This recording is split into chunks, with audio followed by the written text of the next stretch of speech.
मैं अपने भगवान से आपकी शिकायत करूंगी। निहारिका की मासूम आवाज़ मेरे कानों में बिजली की तरह गूंजी और मेरे दिल में एक पल के लिए अजीब सी बेचैनी हो गई। मैंने गुस्से से उसे घूरा, चुप हो जाओ, ज़्यादा जुबान चलाई तो ऐसा सबक सिखाऊंगी कि हमेशा याद रखोगी। निहारिका ने डर की आंखों से मेरी तरफ देखा, मगर उसके चेहरे पर एक अजीब सा सुकून था, जैसे उसे किसी इंसान से उम्मीद ना हो मगर भगवान पर पूरा भरोसा हो। भगवान मेरा दोस्त है, वह आपसे नाराज़ हो जाएगा। उसके शब्द मेरे दिमाग में किसी बम की तरह बरसे थे, मगर मैंने एक जहरीली हंसी के साथ कहा, अगर भगवान तुम्हारा दोस्त होता तो तुम अनाथ ना होती। ये सुनकर उसकी आंखों में आंसू तैरने लगे, मगर उसकी चुप्पी चीख चीख कर मेरे हार का ऐलान कर रही थी। भगवान सब कुछ देख रहा है मौसी, वह सब देख रहा है। ये सब था जहाँ मैं हार चुकी थी, मगर मुझे उसका एहसास बहुत देर में हुआ था। निहारिका को भूखा प्यासा कमरे में बंद करके अपनी मम्मी के घर जाकर मैं हंसी मजाक में बिजी हो गई, खाने पीने में बिजी हो गई, और एक पल के लिए भी मुझे याद नहीं आया कि मैं एक मासूम बच्ची को एक बंद कमरे में भूखा प्यासा छोड़ आई हूँ। 2 दिन के बाद जब मैं घर पहुंची तो दरवाज़ा खोलते ही अंदर का मंजर देखकर मेरे पांव तले से ज़मीन निकल गई। ये था कहानी का शीर्षक। अब सुनिए पूरी कहानी। सुबह की नींद कितनी मीठी होती है, मगर अचानक बजने वाले फ़ोन की घंटी ने मेरे सुकून की नींद को बुरी तरह से तहस नहस कर दिया था। आज भी ऐसा ही हुआ। मैंने आंखें खोलकर देखा, मेरे पति रघुवीर का फ़ोन बज रहा था। स्क्रीन पर नज़र पड़ी तो दिल ही दिल में डर होने लगा। विक्की भाई का नाम जगमगा रहा था। सुबह सुबह किसका फ़ोन आ रहा है? मैंने फ़ोन की तरफ देखा। मेरा नींद खराब होना मुझे बिल्कुल भी पसंद नहीं था।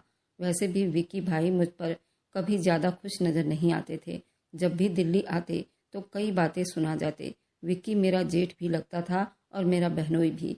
इस नाते से ही मुझे खूब बातें सुना जाता, जिसकी वजह से मैं उससे काफ़ी चिढ़ने लगी थी, क्योंकि दिल्ली में हम इसी के मकान में रहते थे और इसके मकान की साफ़ सफाई के बारे में और रख रखाव के बारे में वो मुझे काफ़ी बातें सुना जाता था। मैंने फ़ोन को साइलेंट पर किया और करवट बदलकर नींद दोबारा अपने आंखों में हावी कर चुकी थी। अचानक दरवाजे पर ज़ोर ज़ोर से किसी की आने की आहट हुई। हड़बड़ाकर उठ बैठी। टाइम देखा तो 10 बज रहे थे।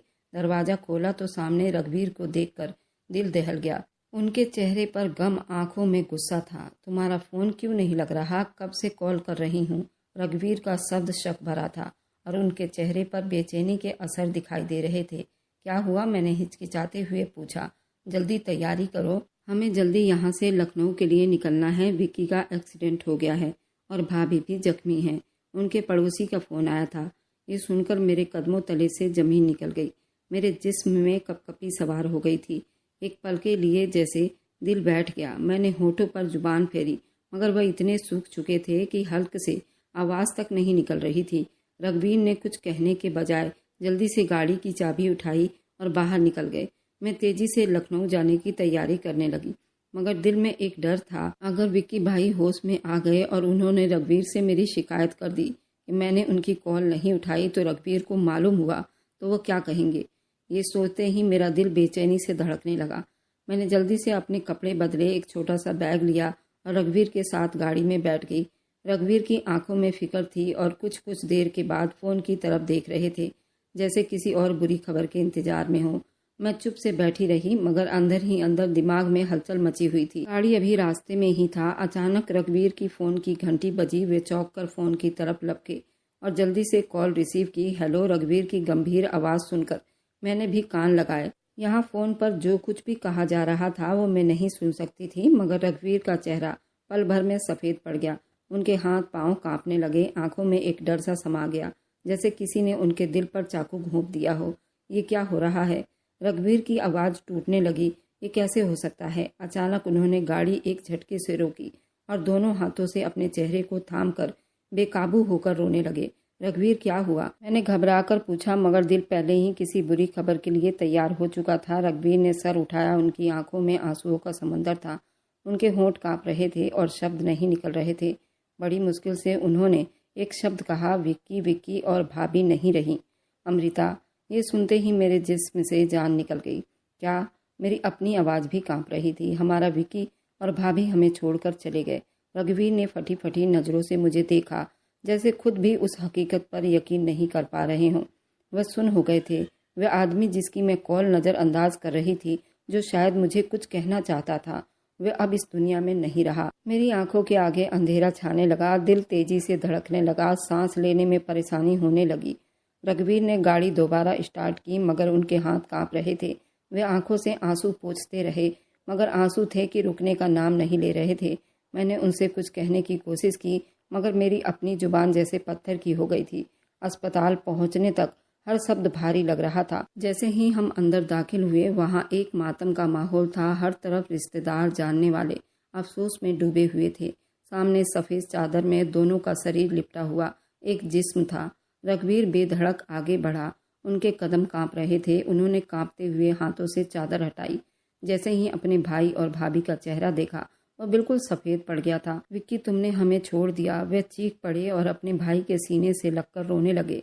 मैंने आंखें बंद कर ली। दिल में एक ही ख्याल घूम रहा था, काश मैं वह कॉल उठा लेती। विक्की भाई और भाभी के अचानक मौत ने सबको हिलाकर रख दिया था। इस हादसे ने न सिर्फ हमारी ज़िंदगी में एक दुख पैदा कर दिया था, बल्कि एक बहुत बड़ी जिम्मेदारी भी हमारे सर पर डाल दी थी।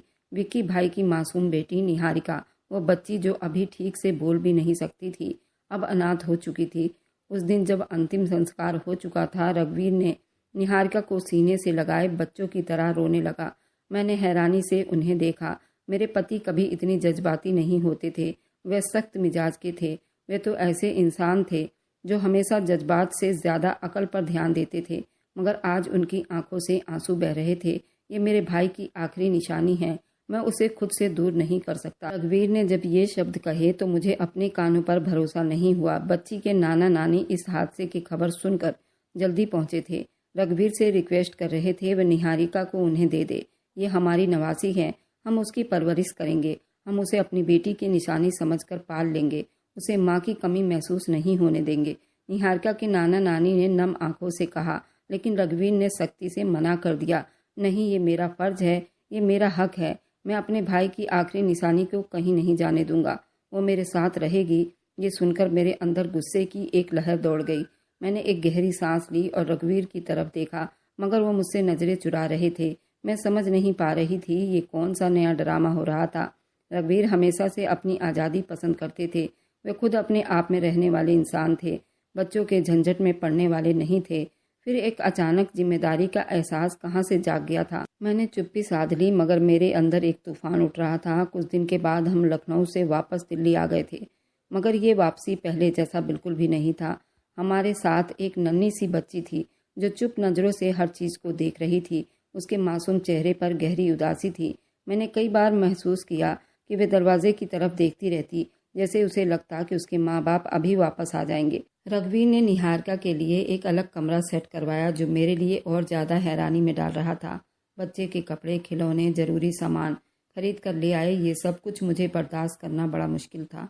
एक रात जब मैं कमरे में बैठी कुछ सोच रही थी, रघुवीर मेरे पास आकर बैठ गए। अमृता, मैं जानता हूँ कि तुम इस सब में खुश नहीं हो, मगर मेरा फ़र्ज है। विक्की ने मुझ पर हमेशा भरोसा किया था। देखो ना, हम विक्की के मकान में ही तो रह रहे हैं, तो ये तो हमारा कर्तव्य है कि हम इस बच्ची को अपने से ज़्यादा देखभाल करें। मेरा भाई विक्की जानता था मैं कभी उसे धोखा नहीं दूंगा। अब जब वह नहीं रहा तो क्या मैं उसकी बेटी को पराया कर दूं? रघुवीर की आवाज़ में दर्द था। रघुवीर, हमने कभी नहीं सोचा था हम किसी बच्चे की जिम्मेदारी उठाएंगे। हमारी अपनी ज़िंदगी है, हमारा अपना सुकून है। तुम अच्छी तरह जानते हो मैंने कभी ये सब पसंद नहीं किया। मैंने धीरे से कहा। रघुवीर ने मेरी तरफ देखा, मगर कुछ नहीं कहा। उनकी चुप्पी मुझे और ज़्यादा गुस्सा दिला रही थी। अगले कुछ हफ्ते मेरे लिए किसी नर्क से कम नहीं थे। निहारिका को नए माहौल में एडजस्ट करना बड़ा मुश्किल हो रहा था। वह ज़्यादातर चुप रहती थी, कभी कभी रातों को जाग जाती और रोती रहती। रघुवीर हर मुमकिन कोशिश करते वह खुश रहे। एक दिन जब रघुवीर दफ्तर गए हुए थे, निहारिका अचानक मेरी तरफ दौड़ी और मेरे पास आकर खड़ी हो गई। उसके आंख आंसुओं से भरे हुए थे। मम्मी, ये सुनकर मेरे दिल को जैसे झटका सा लगा। निहारिका बेटा, मैं तुम्हारी मम्मी नहीं हूँ, मैंने सख्त शब्दों में कहा और पीछे हट गई। वो मुझे हैरानी से देखने लगी। उसकी मासूम आंखों में एक चमक थी। एक दिन मुझे एहसास हुआ शायद मैं अपने अंदर वे मोहब्बत का जज्बा नहीं रखती थी जो एक माँ के अंदर होता है। मुझे लगता था ये सब कुछ मेरे लिए बोझ है और मैं उस बोझ को नहीं उठा सकती। रघुवीर का यह व्यवहार अब मेरे साथ काफ़ी बदल चुका था और वो मुझसे कम बात करते, ज़्यादा टाइम निहारिका के साथ बिताते। मैंने कई बार उन्हें देखते हुए सोचा, आखिर उनके अंदर ये बदलाव कैसे आ गया। वे सच में अपने भाई के मोहब्बत में इतना बदल चुके थे या फिर उसके पीछे कोई और वजह थी। मुझे उनके उस व्यवहार पर बहुत एतराज़ हुआ था, मगर मैंने उसे अपने हद तक रखा। एक रात जब मैंने रघुवीर के फ़ोन में एक मैसेज देखा, मेरे दिल की धड़कनें रुक गई। रघुवीर बेटा, मैं जानती हूँ कि आप निहारिका के लिए सब कुछ कर रहे हैं, मगर क्या आपको याद है कि विकी ने आपसे क्या कहा था? क्या आप वह बात भूल गए? मैसेज पढ़कर मेरे दिमाग में सवालों की दुनिया आबाद हो गई। कौन सी बात विक्की ने मरने से पहले आपको बताने की कोशिश की थी? कौन सी बात? रघुवीर ने जल्दी मैसेज डिलीट कर दी, मगर मेरे देखने के लिए कुछ पल ही काफ़ी थे। विक्की भाई क्या कहना चाहते थे? रघुवीर क्या छुपा रहे थे? मेरे दिल में शक बढ़ने लगे थे और अब मुझे लग रहा था कि निहारिका की कहानी के पीछे कोई और राज छुपी हुई है। विक्की भाई की मृत्यु को कुछ दिन हो चुके थे और हम वापस दिल्ली आए थे। निहारिका हमारे साथ रह रही थी, लेकिन मेरे दिल में उसके लिए ना मोहब्बत थी, ना कोई हमदर्दी। मेरा व्यवहार निहारिका के साथ हमेशा खराब था। रघुवीर भी ये महसूस कर रहे थे। एक रात जब निहारिका अपने कमरे में थी, रघुवीर ने मेरा हाथ पकड़ा और मोहब्बत से मुझे अपने सीने से लगा लिया। अमृता, मैं तुम्हें एक बात बताना चाहता हूँ, रघुवीर ने धीरे से कहा। मैंने बेचैनी से उनकी तरफ देखा। क्या बात है? मैंने सूखे हुए होंठ से कहा। रघुवीर ने एक पल के लिए तो चुप रहे, फिर धीरे से बोले, ये बच्ची हमारी किस्मत की चाबी है। ये सब सुनते ही मेरे होठों पर मुस्कुराहट फैल गई। मैं हैरानी और खुशी के मिले जुले असर के साथ मुस्कुरा पड़ी। रघुवीर ने बिल्कुल गंभीर होकर मेरी तरफ देखा और कहा, विकी ने अपनी ज़िंदगी में बहुत सारा दौलत जमा कर रखा था। वह सारी दौलत निहारिका के नाम है। अगर हम उसे अपने पास रखें तो ये दौलत भी हमारे कब्जे में रहेगी। हम चाहे तो उसे अपनी मर्जी से इस्तेमाल कर सकते हैं, मगर उसके लिए ज़रूरी है कि हम निहारिका पर पूरा ध्यान दें और हमेशा हम उसको अपने साथ रखें। ये सुनते ही मेरे दिल में खुशी की एक लहर दौड़ गई थी। जो बच्ची मुझे हमेशा एक बोझ लग रही थी, वही अब हमारे लिए खुशहाली का दरवाज़ा खोलने वाली थी। तो तुमने क्या सोचा है? मैंने रघुवीर से पूछा। मैंने फैसला कर लिया है, निहारिका यहीं रहेगी, मगर हम उसे हकीकत से बिल्कुल दूर रखेंगे। वह किसी कीमत पर कुछ नहीं बता पाएगी। रघुवीर ने मुस्कुराते हुए कहा। मेरे अंदर एक अजीब सा तसल्ली हुआ था। अब मैं उस बच्ची को बिल्कुल अलग नज़र से देख रही थी। निहारिका बहुत खूबसूरत बच्ची थी। उसकी बड़ी बड़ी आंखें, दूध जैसी सफ़ेद रंग और नाजुक कली उसे बहुत मासूम बनाते थे, जबकि मेरी काम्या की शक्ल सूरत कुछ खास नहीं थी। निहारिका के मुकाबले में वह कम खूबसूरत थी। काम्या की सावली रंगत, इस अंतर की वजह से पूरे परिवार में जब भी दोनों बहनें इकट्ठी होती तो लोग ज़्यादातर बातें बनाते। निहारिका तो चांद जैसी है, काम्या तो उसके पैरों की धूल की बराबर लगती है। ये बात मेरे दिल में कांटे की तरह चुभती थी। मुझे अपनी बेटी काम्या पर तरस और साथ ही निहारिका के लिए गुस्सा भी बढ़ने लगा था। क्यों सब लोग हमेशा निहारिका की तारीफ करते थे? क्यों मेरी बेटी को कोई तारीफ नहीं करता था? यही टाइम था जब मैंने तय कर लिया कि मैं निहारिका को कभी भी वह प्यार नहीं दूंगी जिसकी वह हकदार है, जो वह चाहती है। अब मेरे पास मौका था कि मैं अपने गुरूर को बढ़ावा देने के लिए उस बच्ची के साथ बुरा व्यवहार करने लगी, अपने दिल को ठंडक दे सकूं। निहारिका का दिमाग बहुत तेज था। उसे पढ़ने का बड़ा शौक था और शायद वह शौक उसकी माँ ने उसे दिया था। उसकी माँ भी हर क्लास की टॉपर थी। वह अपनी माँ की तरह थी। मैं बचपन से ही निहारिका की माँ से बहुत चिढ़ती थी। जिस तरह मेरे और निहारिका के बीच पैसे और खूबसूरती का अंतर था, ठीक उसी तरह अब मेरी बेटी निहारिका के बीच था। बस फर्क इतना था, अब निहारिका उसकी बेटी मेरे कब्जे में थी। मैं अपने बचपन की भड़ास को उसकी बेटी पर निकालना चाहती थी। वह अक्सर हसरत भरी नज़रों से मेरे बच्चों को देखती रहती थी, जो एक महंगे इंटरनेशनल स्कूल में पढ़ा करते थे। एक दिन उसने हिम्मत की और रघुवीर से कह दिया, मौसा जी, मेरी मम्मी कहती थी कि पढ़ना लिखना बहुत ज़रूरी होता है। वह कभी मुझे स्कूल से छुट्टी करने नहीं देती थी। प्लीज़ मुझे दोबारा किसी स्कूल में डलवा दो। रघुवीर ने उसे टालने की कोशिश की। बेटा, अभी हमारी समस्या थोड़ी मुश्किलों में है, देखते हैं जल्दी ही कुछ इंतजाम कर लेते हैं। निहारिका चुप हो गई, मगर उसकी आंखों में उम्मीद थी। मुझे ये सब देखकर बड़ा सुकून मिलता। मैं नहीं चाहती वो मेरे बच्चों के बराबर खड़ी भी हो, लेकिन समस्या ये थी कि अगर हम निहारिका का स्कूल में एडमिशन नहीं करवाते तो रिश्तेदार और पड़ोसी सवाल उठाते, खास तौर पर परिवार वाले जो पहले ही निहारिका के लिए हमदर्दी दिखा रहे थे। हमें कुछ ऐसा करना था, सबकी जुबान भी बंद हो जाए और निहारिका की उम्मीद भी टूट जाए। हमने आपस में राय मशवरा करके उसका एक सरकारी स्कूल में एडमिशन दिलवा दिया, ताकि कल को कोई रिश्तेदार हम पर उंगली ना उठाए। लोगों को दिखाने के लिए बस यही काफ़ी है। हमने उसे स्कूल भेज दिया, अब हमें फ़िक्र करने की ज़रूरत नहीं। रघुवीर ने मेरी तरफ देखते हुए कहा, वैसे भी सरकारी स्कूल में कौन सा बड़ा भविष्य बनता है, वहाँ पढ़ेगी और छोटी मोटी नौकरी कर लेगी। मैं रघुवीर की बात सुनकर थोड़ी तसल्ली में हो गई। निहारिका को जब मालूम हुआ कि उसे स्कूल भेजा जा रहा है तो उसकी खुशी का ठिकाना नहीं रहा। मौसा जी मेरी मम्मी होती तो बहुत खुश हो जाती। वह चहक रही थी। मैंने मुस्कुराहट छुपाते हुए उसे नए जूते दिला दिए। ये तुम्हारे लिए है, कहा, ये पहन लेना और स्कूल में सब जान लेंगे कि तुम कहाँ से आई हो। उसने मासूमियत से मेरी तरफ देखा। शायद वो मेरे शब्द के पीछे छुपी नफरत को समझ नहीं पा रही थी।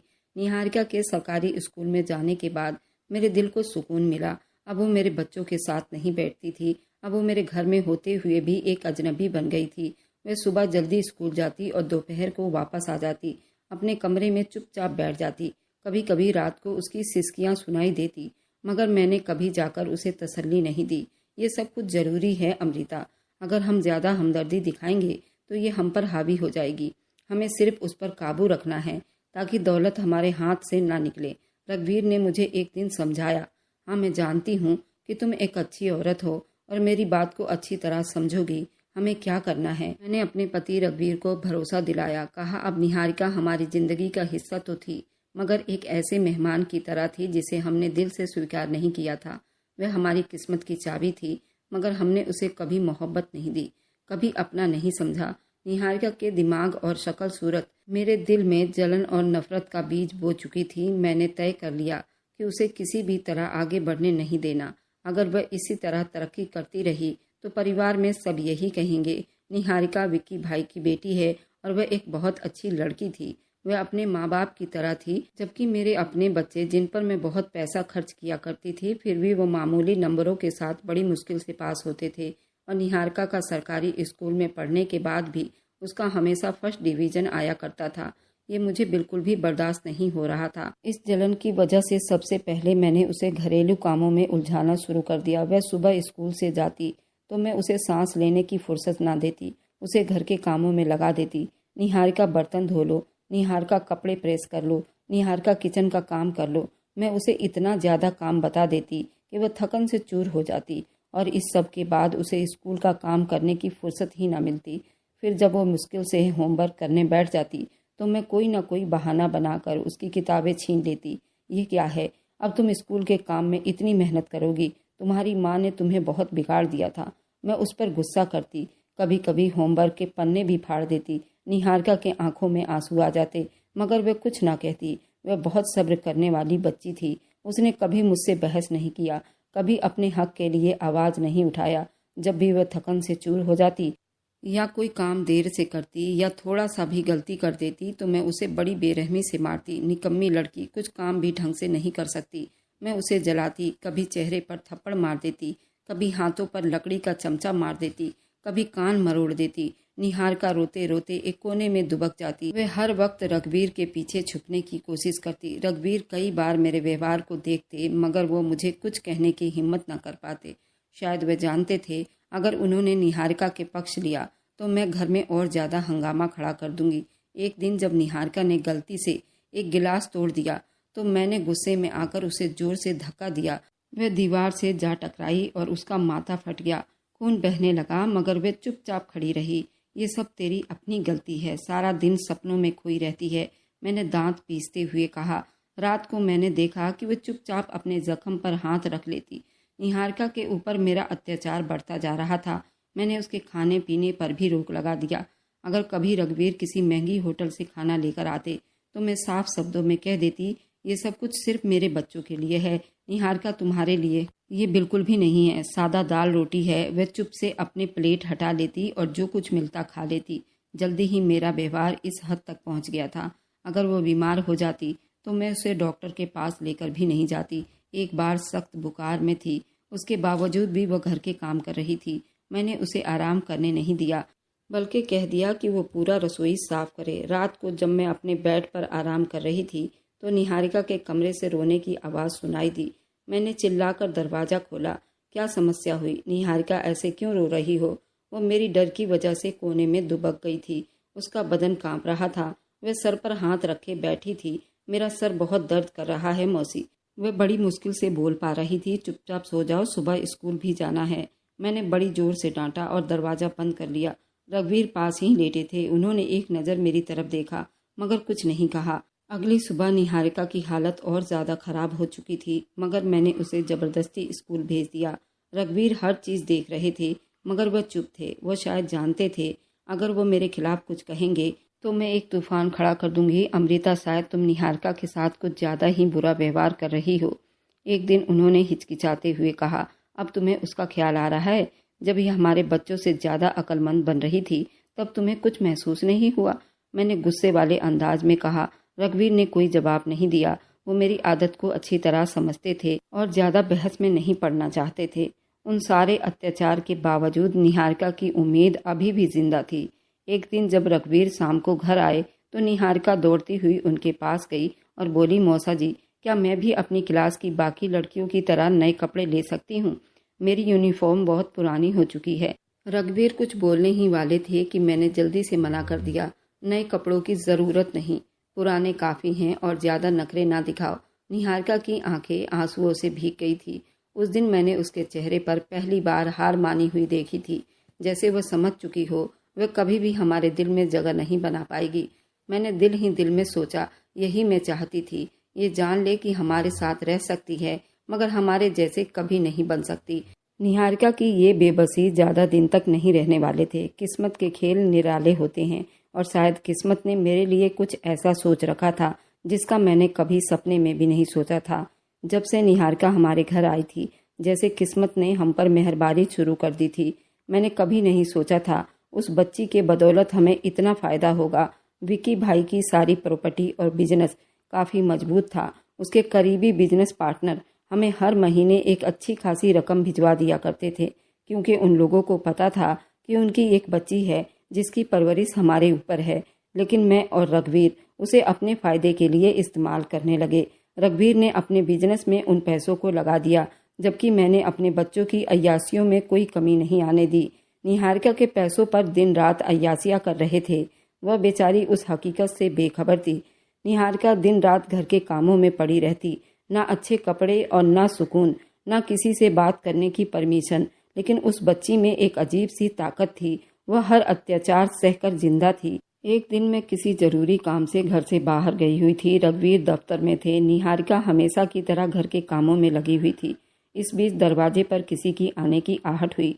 हमारी पड़ोसन सोनिया घर आ गई। कौन है? निहारिका ने दरवाज़ा खोलते हुए पूछा। अरे बेटा, मैं सोनिया, तुम्हारी मौसी नहीं है क्या?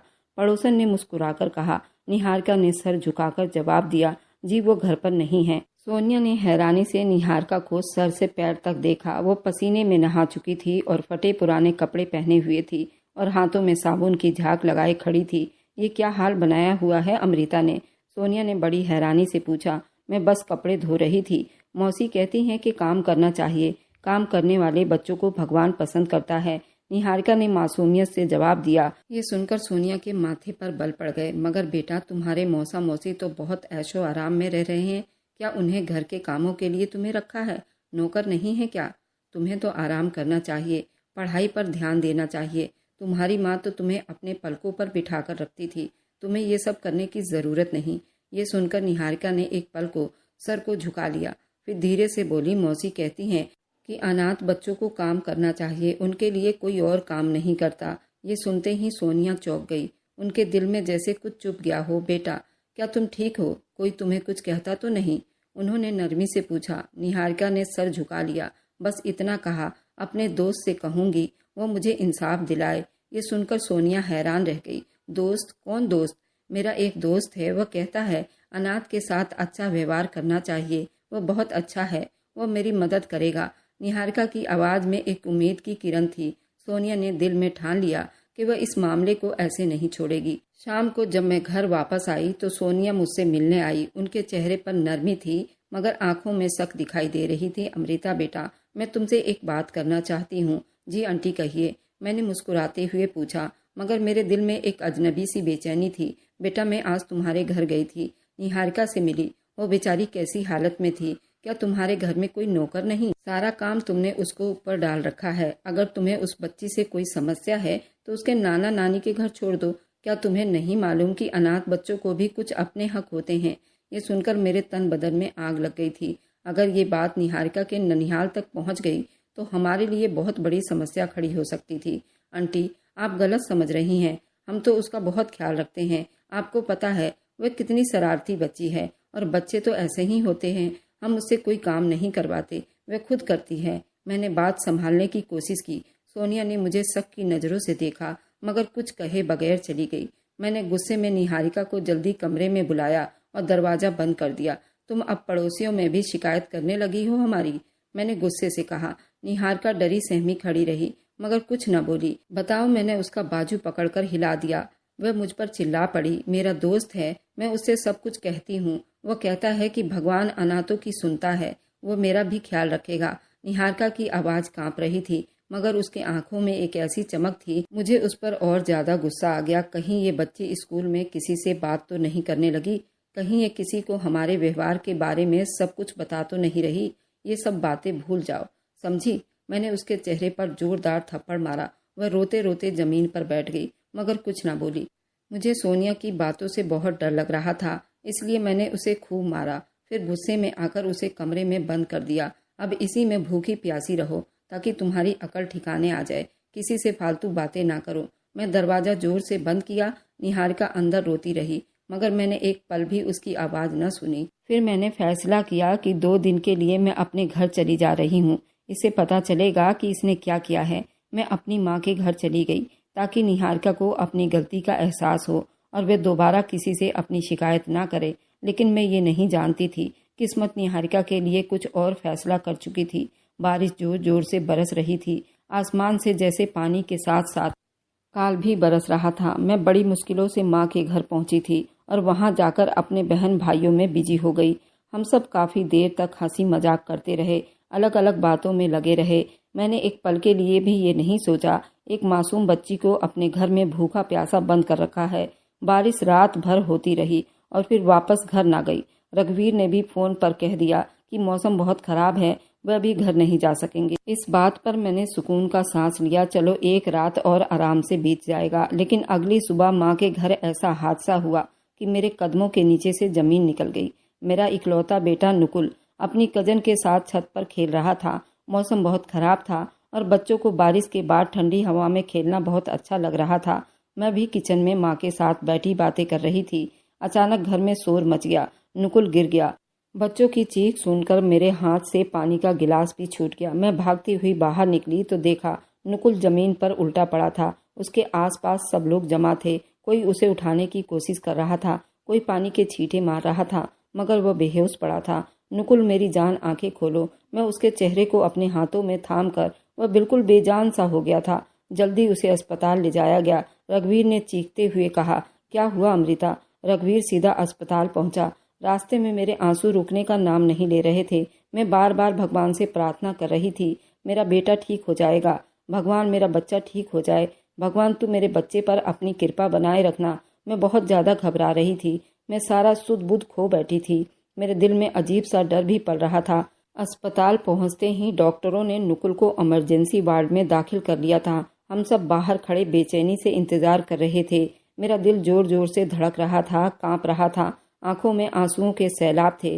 कुछ देर के बाद डॉक्टर बाहर आया। उसने कहा कि सॉरी, हम बच्चे को नहीं बचा पाए। सर में चोट की वजह से उसके सर की नस फट गई और अंदर अंदर उसके सर में काफी ब्लीडिंग हो गई है, जिसकी वजह से उसकी मौत हो गई है। मेरे नुकुल को बाहर से कोई चोट नहीं आई थी। ऐसा लग रहा था वह अभी उठकर बैठ जाएगा। डॉक्टर की बात सुनकर डॉक्टर पर मुझे यकीन नहीं आया। मैं चीख रही थी, चिल्ला रही थी, पागलों जैसी हरकतें कर रही थी। ये तो हकीकत था। जो मैंने किया था वही मेरे आगे आ रहा था। मैं वहाँ 2 दिन से आकर बैठी हुई थी। मेरे चाची को मुझ पर शक हो गया था। मेरी चाची ने मेरी बेटी काम्या निहारिका के बारे में पूछा था। मेरी बेटी काम्या बच्ची थी, उसने सच बता दिया। निहारिका अकेली घर पर है। उन लोगों को ये बात हजम नहीं हुई। वह सीधा मेरे घर पहुंचे। जब वो मेरे घर के पास पहुंचे और अपनी नवासी की सिसकियां सुनी तो उनका कलेजा मुंह को आ गया। उन्होंने तुरंत 100 नंबर पर कॉल किया। पुलिस की टीम वहां पहुंची और निहारिका को उस कैद से बाहर निकाला। जबकि हमारे पड़ोसन सोनिया भी उन लोगों को काफी सपोर्ट दे रही थी। उसने 1 महीने पहले भी उसकी इतनी बुरी दुर्दशा देखी थी। उसने मुझसे बात भी किया था मुझे कुछ भी खबर नहीं था कि क्या कुछ मेरे साथ चल रहा है। मैं अपने बेटे के गम में बेजान बैठी थी और निहारिका के बारे में मुझे कुछ भी खबर नहीं थी। मैं तो अपने ही गम में मरी जा रही थी। रघुवीर भी बहुत परेशान थे, वह भी रो रहे थे। तभी दरवाजे के बाहर पुलिस की सायरन से हम सभी चौंक उठे। पुलिस ने जो कुछ बताया, मेरे पैरों तले से जमीन निकल गई। तब मुझे निहारिका का होश आया कि मैंने क्या कर दिया। शायद भगवान ने मेरे बेटे को मेरे कर्मों की सजा से मुझसे दूर कर दिया। पुलिस ने मुझे और रघुवीर को हिरासत में ले लिया। हम दोनों तो अपने बेटे के गम में पहले ही बेबस थे। हम दोनों ने अपना जुर्म स्वीकार कर लिया और जेल के सलाखों के पीछे चले गए। निहारिका के नाना नानी ने हम पर बाल शोषण का इल्जाम लगाया और इल्जाम हमने स्वीकार भी किया, क्योंकि हम निहारिका के गुनहगार थे, क्योंकि हमने उसको दौलत के लालच में आकर उस पर कुछ ज़्यादा ही अत्याचार कर दिया था। निहारिका के नाना नानी ने हम दोनों के लिए फांसी की सज़ा मांगी थी। इस तरह उन्होंने कई केस हमारे ऊपर लिखवाए थे और हम दोनों को उम्र कैद की सज़ा मिली थी। अब निहारिका अपने नाना नानी के साथ रह रही है और बड़ी खुशहाल ज़िंदगी बिता रही है और आज मेरे बच्चे अनाथ हो गए हैं। मैंने निहारिका के साथ जुल्म किया और भगवान ने मेरे बच्चों की खुशियाँ मुझसे छीन ली। मैंने एक मासूम बच्चे पर जुल्म किया और आज मैं खुद भगवान से अपने बच्चों के लिए भीख मांग रही थी। मेरे हाथ कांप रहे थे। मुझे महसूस हो रहा था कि दुनिया की हर चीज़ मेरे हाथों से निकल रही है और भगवान का फैसला हमेशा इंसाफ पर बनी होती है। मेरे अंदर एक लालच आ गया था। मेरी शादी मेरी बहन ने ही करवाई थी।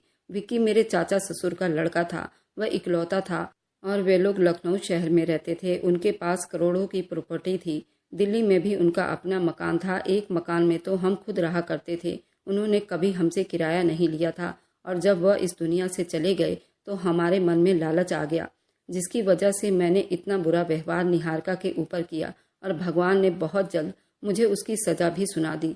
अब मैं निहारिका के नाना नानी से माफ़ी मांगना चाहती हूँ।